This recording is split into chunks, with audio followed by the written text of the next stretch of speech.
జోగులాంబ గద్వాల్ జిల్లా మల్దకల్ మండలం సద్దలోనిపల్లి గ్రామంలో వెలిసిన శ్రీ స్వయంభూ కృష్ణస్వామి దేవాలయంలో శ్రీకృష్ణాష్టమి సందర్భంగా ఆలయానికి భక్తులు పోటెత్తారు.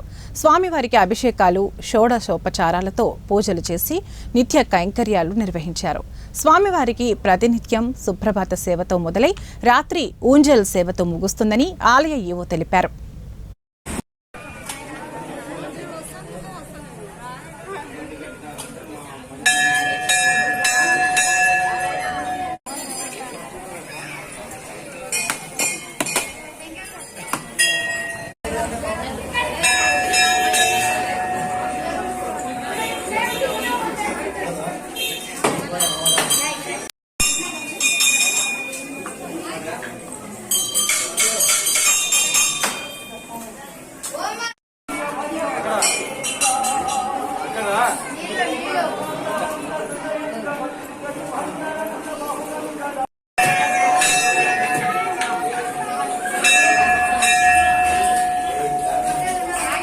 जय मंगलम श्रीमां गोत्रो भविष्य गोत्रमेन एलिशेट्ला गोत्रो भविष्य वरप्रसाद वरप्रसाद नामदेस्य राघवेंद्र